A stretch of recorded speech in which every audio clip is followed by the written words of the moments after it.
मित्रांनो, ठरलं तर मग या मालिकेच्या आजच्या म्हणजे 24 डिसेंबरच्या भागात काय घडलं हे जाणून घेण्यासाठी आजचा भाग पूर्ण बघा. आणि तुम्ही चॅनल नवीन असाल तर चॅनल सबस्क्राईब करायला विसरू नका. चला तर मग आजचा भाग सुरू करूया. मित्रांनो, मालिकेच्या सुरुवातीला अस्मिता विमलला ओरडत असते की कॉफी सांगून किती वेळ झाला तरी अजून तू कॉफी आणून दिली नाही मला. तेवढ्यात विमल तिला कॉफी आणून देत म्हणते, इतके दिवस सायली माझ्या मदतीला असायच्या ना किचनमध्ये, त्यामुळे काम सोपं व्हायचं. मग तेवढ्यात अस्मिता म्हणजे तुला काय म्हणायचं आहे, आम्ही तिघे बसून खातो काय? बिचारी विमल घाबरते. ती म्हणते, नाही नाही, मला असं नाही म्हणायचं. मग तेवढ्यात कल्पना अस्मिता रोखत म्हणते, अस्मिता शांत हो. आणि ते विचारत असतात तेवढ्यात अस्मिता पुन्हा म्हणते, या घराला ना त्या सायली नावाची खूपच आठवण येते. मला वाटतं आपण या घराची शुद्धी करून घेतली पाहिजे. असं म्हणताच पूर्णाजी तिला म्हणते, बस झालं अस्मिता, आता शांत हो.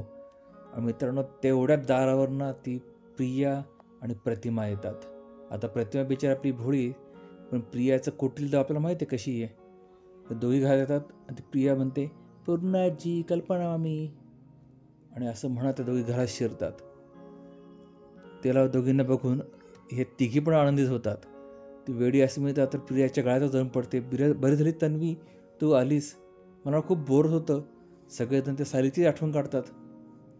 मग लगेच प्रिया त्या कल्पनाजवळ जात म्हणते, कल्पना मामी, तू न तर सगळं शांत हो, विसरून जा सगळं. त्या सायलीने जी काय केलं ते सगळं विसरून जा. आता मी आली आहे, मी सगळं ठीक करेल. मी इथे आता राहायलाच आली आहे. हे ऐकताच ती अस्मिता पण खुश होते. आणि ती म्हणते, आता मी तुमच्यासाठी वाटेल ते करायला तयार आहे, कारण तुम्ही माझी माणसं आहेत ना. आणि तुम्ही दुखत असताना मी कसं तिकडे राहील. मग उगाच ती विमल म्हणते, विमलताई, तुमच्यावर खूप काम पडतंय ना हो, तुम्ही फार दमला असाल. मग आपण एक काम करूया, ती कल्पना म्हणते. कल्पना, मी आपण एक काम करूया, मला वाटतं विमलताईला सोबत आपण एक मेट ठेवूया. विमल तिला नको म्हणते, पण ती म्हणते, नाही नाही, तुमच्यावर एकटा लोड पडतोय ना, एक मेट ठेवूया आपण, ऑनलाईन तसं आपल्याला सगळं मिळतं. प्रतिमा हे ऐकते आणि तिला म्हणते, तन्वी वेडी झालीस का? मला वाटलं सायलीसारखा तू पण या घराचा भार आपल्या खांद्यावर घेशील, पण तू तर मुलकरीन ठेवायचा विचार करतेस. आणि तन्वी तिला उत्तर देणार तेवढ्यात कल्पना तिला अडवते. आणि तेवढ्यात अर्जुन आणि चैतन्य घरामध्ये येतात. अर्जुनला पाहून कल्पना टॉन्टिंगच्या भाषेमध्ये म्हणते, राहू दे प्रतिमा, तन्वी काही खोटं बोलत नाही आहे. ॲटलिस्ट ती खोटं तर वागत नाही आहे. नाही तर काही लोक चेहऱ्यावर वेगळं दाखवतात आणि करतात मात्र वेगळं. हा टॉन्ट तिने अर्जुनला मारला असतो. ती पुन्हा प्रतिमाला म्हणतो, ती असं तर म्हणाल नाही ना की मी सगळं करते. तिला जे येत नाही ती बोलली पण नाही. ती उलट ती आम्हाला धीर त्याला आली आहे इथे. हे ऐकताच अर्जुन निघून जायला लागतो. मग तर प्रिया त्याला आडत म्हणते, अर्जुन, मी ना ती इथेच राहणार आहे. पूर्णाजी, कल्पना मामी, म्हणजे सगळ्या घराला आणि तुला मी या सगळ्या सिच्युएशन बाहेर काढायला मदत करेल. अर्जुन रागावला असतो, तो तुझ्याकडे रागाने बघत असतो आणि तो तिथून निघून जातो. चैतन्य विचार करतो, आता ही बाई सगळ्या घराला आग लावेल. मग ती वापस पूर्णाजीकडे येते आणि पूर्णाजीला म्हणते, पूर्णाजी, मी बरोबर करते ना? पूर्णाजी म्हणते, हो ग, जसं तुझं खरेपणा आम्हाला कळाला तसं एक ना एक दिवस अर्जुनला पण तो कळेल आणि तो तुला माफ करेल. आणि ती तनूला जवळ घेते. मग प्रिया म्हणत विचार करते, म्हातारे, मी गेली 1.5 वर्ष या प्लॅनिंग करत होते. एकदा का तुझा नातू आणि तुझी संपत्ती माझ्या हातात आली, मग बघ कसं सगळ्यांना सरळ करते. मित्रांनो, आता ही प्रियाला खरंच वाटतं का अर्जुन तिच्या हातामध्ये येईल आणि तो घराची संपत्तीच्या नावावर करेल? पण ठीक आहे, मालिका आहे ती, तिला स्वप्न बघू द्या. इकडे मात्र कुसुमताईच्या घरी मधुभाऊ कोणासाठी फोन बोलत असतात की हो, तुम्ही म्हटल्याप्रमाणे मी सगळे डॉक्युमेंट रेडी केलेत आणि लवकर तुमच्याकडे येतो मी. आणि ही गोष्ट सायली ऐकते आणि कुसुमताईकडे जात ती म्हणते, कुसुमताई, मला वाटतं मधुभाऊंनी आपली केस कुणाकडे तरी दिली आहे. पण माझा अनुभव असा आहे की अर्जुन सरांकडे जी केस असते ती केस दुसरा कोणताही वकील घेत नाही. मग मधुभाऊंना कोण वकील भेटला जो केस लढवतोय त्यांची? तो प्लीज जाऊन त्यांना विचार ना. कुसुमताई सुद्धा म्हणते, हो ग, तू म्हणतेस ते खोटं नाही. मला असंच वाटतंय की अर्जुनच्या हातातली केस कोणता वकील घेतोय, आता मला ते बघावं लागेल. म्हणून ती मधुभाऊकडे जाते आणि मधुभाऊंना विचारते, मधुभाऊ कोणाशी बोलत होतात तुम्ही? मधुभाऊ खुश होतात आणि म्हणतात, अगं आपली केस मी एका वकिलाकडे दिली आहे. त्यालाही आपली केस सुरुवातीपासून फॉलो केली आणि त्याने मला बारीक बारीक गोष्टी सांगितल्या आपल्या केसमधल्या आणि मला त्याच्यावर फार विश्वास बसला. मग ती म्हणते, कोण पण तो वकील? मग मधुभाऊ नाव सांगतात. मधुभाऊ म्हणतात, ॲडव्होकेट जोशी. ॲडव्होकेट जोशींचं नाव ऐकता साईला मागचं सीन आठवतो, ज्यावेळेस साक्षीने अर्जुन आणि चैतन्यावर खोटे आरोप केले होते की ते खोटे पुरावे वगैरे सादर करतात वगैरे वगैरे. आणि त्यावेळेस बार काउन्सिलने दोघांनाही बोलवलं होतं.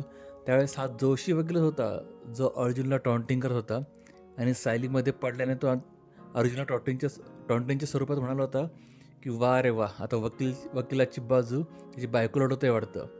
आणि हे ऐकताच अर्जुन फार चिडला होता. मग तिला वाटतं की आता हा जोशी ना मुद्दामून करतोय, पण ती बिचारी काही बोलू शकत नाही कारण मधुभाऊ ऐकणार नाही कोणाचं. मधुभाऊ कुसुमताला म्हणतात, तो एकटाच वकील असा आहे जो अर्जुन विरोधात उभा राहिला. हे ऐकताच सायली पुढेच म्हणते, मधुभाऊ प्लीज माझं ऐका, तर जोशी चांगला माणूस नाही आहे. त्याने अर्जुन सरांना पण त्रास दिला होता आणि अर्जुन सर त्याला बोलले होते, या रागात तो तुमची केस घेतोय.